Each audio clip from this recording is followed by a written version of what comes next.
Samsung has always been one to push the boundaries when it comes to smartphones. From the beginning, they have always pushed the envelope of what's possible. Back in 2012, the first rumors began sprouting of a folding screen smartphone. And while the technology was far from ready then, it is now. Samsung capitalized on the hype as well as their global positioning atop the smartphone sales pecking order to make this dream a reality. Meet the Galaxy Z Flip, the second folding screen smartphone from Samsung, and likely many more to follow in its footsteps. While folding screen devices may be in their infancy, I for one believe they are the future of smartphones. You only need to use one for a day to understand what I mean. This may sound like a conclusion, something that may be more fit for the end of this video, but stick around to find out how I've reached this conclusion.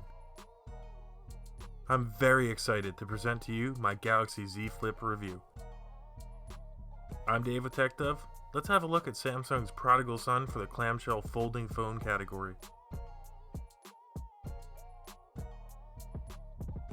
This is normally the part where I'd say something along the lines of, Samsung has the best displays of any smartphone.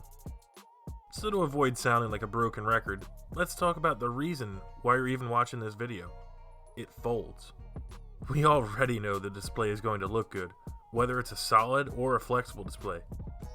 But wait, it's only 1080p, there's a crease.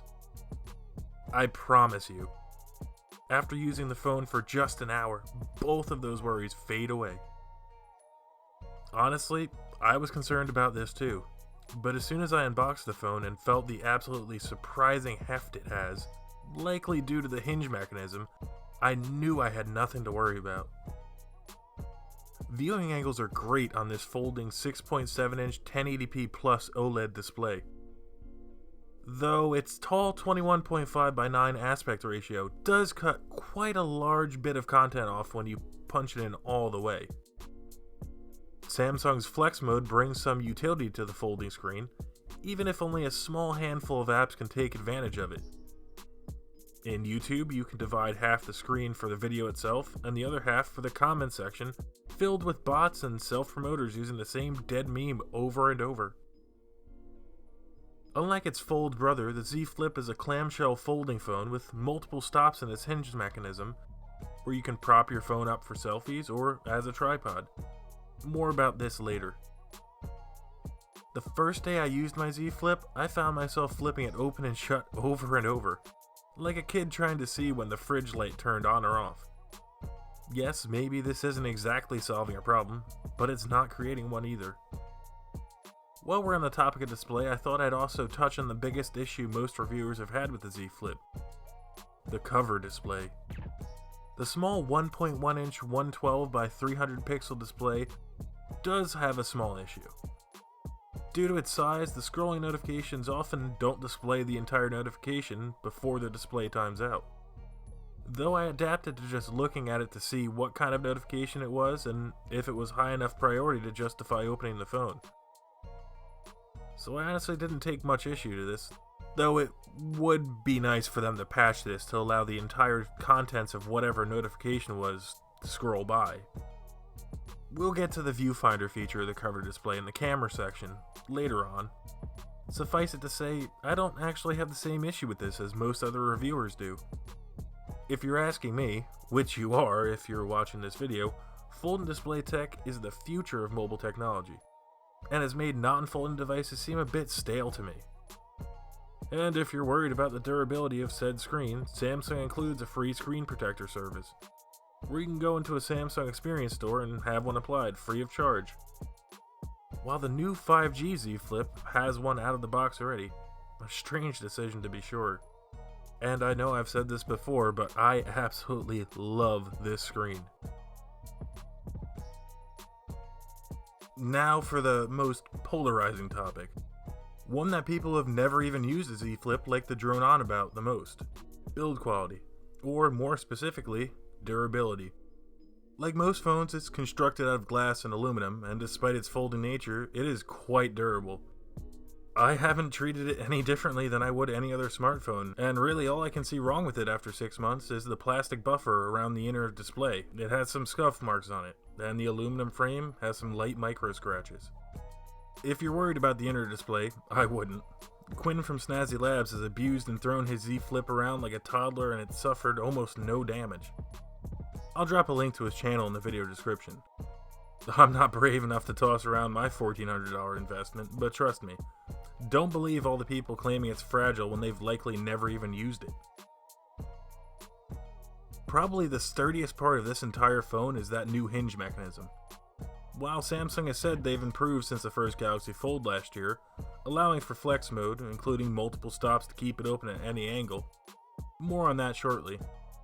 I also want to briefly touch upon the crease, a point of contention between many tech YouTubers and commentators alike. While yes, it is very visible with the display off, and you can feel it while scrolling, after just one day of use, it all but vanished for me. And yes, the display is actually made of ultra-thin folding glass, though it's underneath a plastic protective layer. The glass is the substrate in which the OLED layer is attached to, not what you're actually touching. If you ask me, that still counts. This is beta technology. It's not a mass market phone Samsung is going to use to distribute to the masses. When you buy into experimental technology such as this, you essentially are Samsung's eyes and ears outside of a laboratory environment. And for what it is, the Z Flip is brilliant. One thing to keep in mind is that due to the nature of the hinge and the folding screen, there is obviously no water or dust ingress protection, even if there are brushes inside of the hinge to help protect against it. What it lacks in an IP rating, it definitely makes up for in terms of a cool factor. I've had people ask me, what the hell is that thing, when they've seen me fold it in public. Try to remember the last time that's happened to you with a regular phone. The Z Flip may just be essentially an R&D phone, or a beta product, whatever you want to call it, but this is the future of smartphones. It's funny how things come full circle. I remember my first phone, a Motorola T720. It was so cool to me because of the nature of flipping open and closed. Oh, the irony.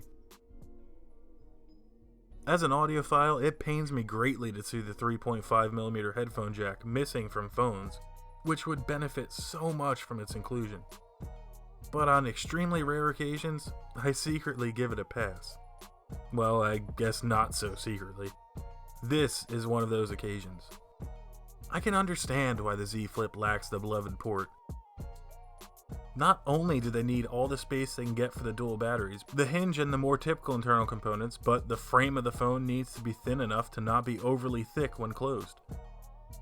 For those reasons, I can forgive it, especially with the great work Samsung has been doing with their wireless earbuds, even if I do still prefer wired. Speaking of wired, you can of course plug in any USB-C headphones you'd like, including the AKG earbuds included in the box. Or you can use a dongle, which is unfortunately not included in the box, if you're looking to not have to charge yet another device. But what I have a harder time forgiving is the single bottom firing speaker, which even though does sound really good, providing a good listening experience with plenty of bass, excellent highs, and decent mids, it's still only coming from one side of the phone, which is detrimental to a phone whose price tag commands nearly $1,400.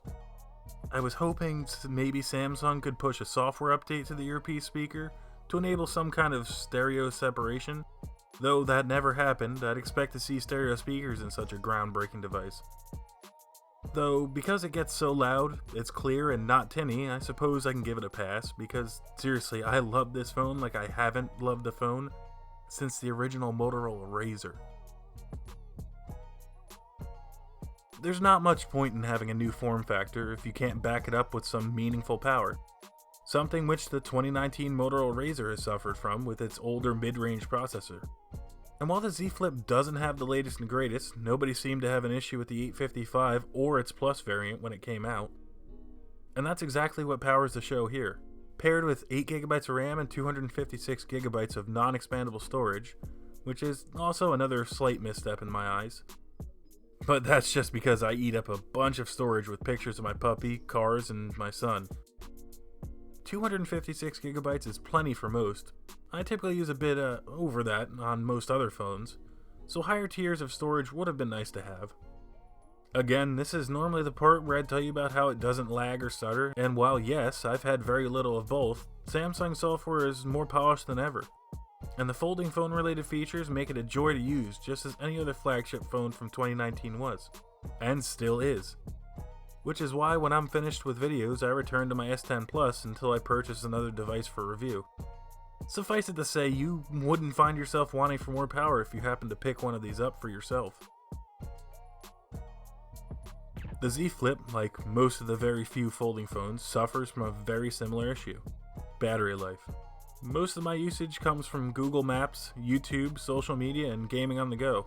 And I'm pleased to say, pushing the phone really hard at 70% brightness, I was able to consistently get 5.5 hours of screen on time, with somewhere around 7.5 to 8 on lighter days.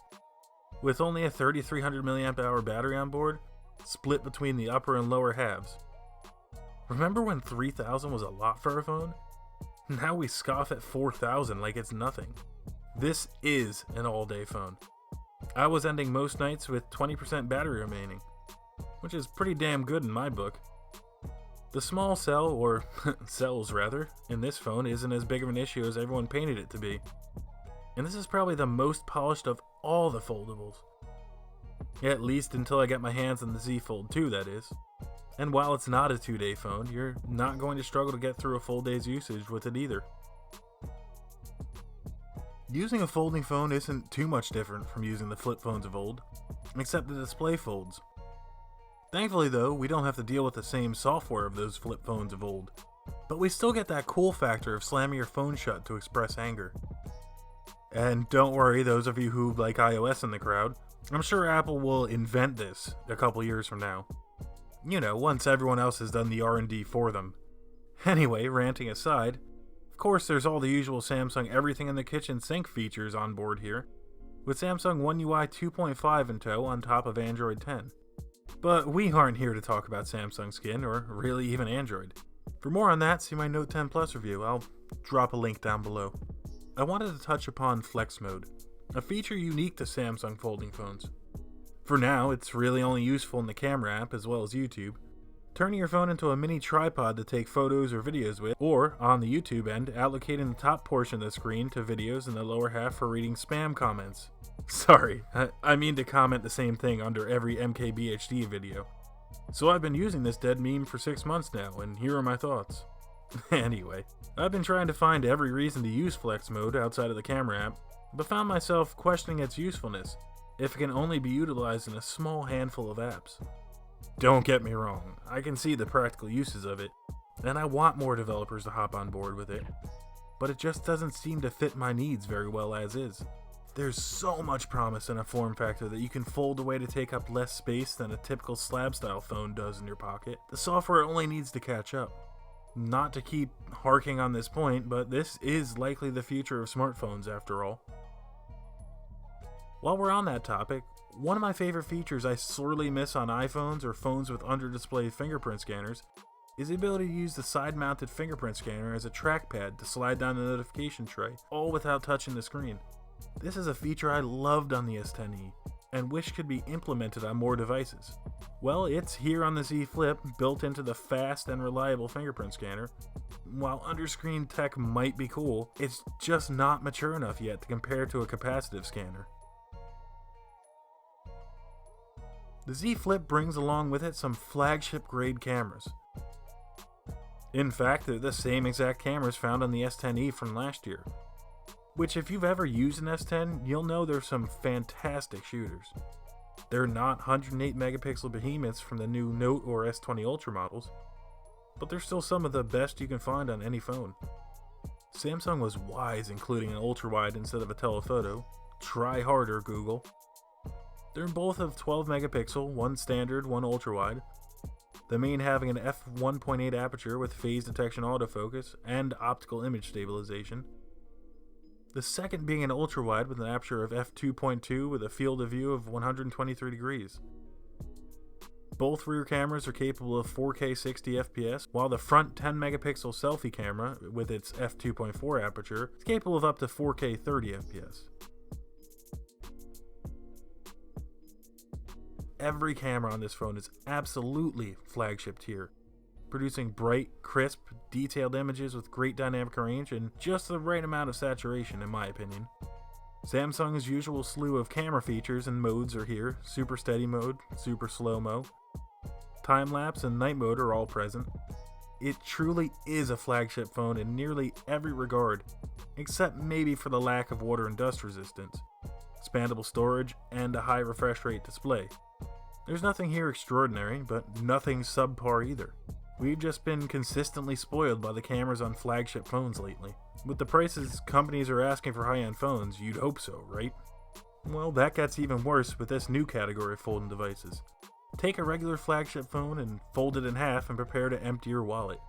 Galaxy Z Flip starts at $1,380 for the regular 4G model, and $1,500 for the 5G variant, which I attest is a huge waste of money. Stop me if I'm sounding like a broken record, but 5G isn't even widespread yet, let alone covering an entire city. The entry price into the world of folding phones is not without merit, however. Since the technology is so new and so unique, it's not your typical smartphone, and the looks you'll get using it in public will be a reminder of this. I'm not saying I agree with the pricing, just that I understand it. The Z Flip brings a lot to love to the table, from its super sturdy hinge to its unique folding design, bringing with it a very compact body, albeit with some very minor build quality compromises, without the peace of mind of water and dust resistance and the somewhat fragile, though not deal-breaking folding display. The Z Flip, more so than the Z Fold 2 or the Fold before it, I believe is the best implementation of a folding device I've experienced thus far. I'm really quite captivated by it. My SIM card has found its way back into the Z Flip almost as often as it has the S10 Plus, which really says something about the future of these products. In this brave new world of dual screen and folding phones, it may be hard to justify the need for them, but the nostalgic factor alone is what captivated me, and using one for the last 6 months is what made me a believer that this is, in fact, the future of smartphones, even if I can't recommend it to the average user quite yet. Thanks for watching. I'm Dave with TechDub. Stay tuned as I head into the world of budget phones in my next 2 video reviews of the iPhone SE and the Poco F2 Pro. Follow me on Instagram for behind the scenes and updates on new devices.